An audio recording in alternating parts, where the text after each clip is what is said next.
Jésus dit dans le Nouveau Testament, il y a ici plus que Salomon, Matthieu 12, 42. Christ surpasse infiniment Salomon. Et par conséquent, le peuple de Christ est, dans la même mesure, plus grand que le peuple de Salomon. Sa plénitude doit être l'héritage de son peuple doit être dans sa plénitude, et sa plénitude doit se trouver en son peuple.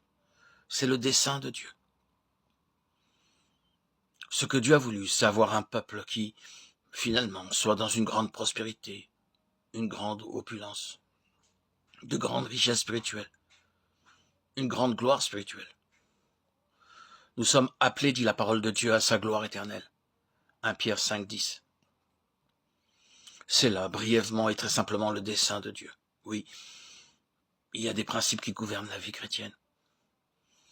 Il est excessivement important que nous le reconnaissions, car il est impossible, sans les principes, de réaliser le dessein de Dieu. Les principes sont fondamentaux pour le dessein et ils le gouvernent. Nous avancerons de manière progressive dans le dessein de Dieu et nous ne l'atteindrons finalement que par le moyen des principes divins. Si donc le dessein s'est saisi de nos cœurs et que nous y répondions en disant oui, c'est une chose merveilleuse que d'être appelé selon ce dessein, et mon désir est d'y parvenir. Il est nécessaire de connaître quelques-uns des principes qui le gouvernent, des principes qui sont indispensables au développement et à la réalisation des desseins. Un des principes fondamentaux du dessein de Dieu, c'est la croix. La croix de notre Seigneur Jésus-Christ. La croix a deux côtés, ou bien elle opère de deux manières.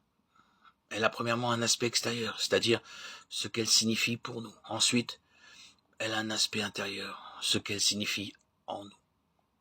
Ces deux côtés de la croix représentent une grande partie de l'enseignement du Nouveau Testament. La croix est une œuvre qui, d'un côté, est accomplie.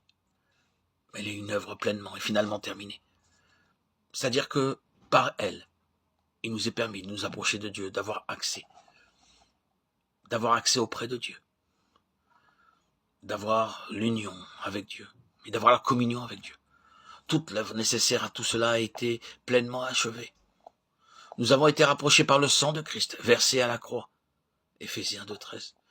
Nous sommes devenus un avec lui par la croix. La croix, de ce côté-là, pour notre approche de Dieu, notre accès auprès de Dieu, notre union avec Dieu est une œuvre entièrement accomplie. Et la seule chose qu'il nous reste à faire, c'est de l'accepter par la foi. Cependant, il y a aussi l'autre aspect de la croix, ce qu'elle doit signifier en nous. La croix doit être une puissance permanente dans notre vie. Elle est un principe qui doit être continuellement à l'œuvre en nous. Il y a aussi d'un côté ce que la croix signifie en elle-même, une fois pour toutes.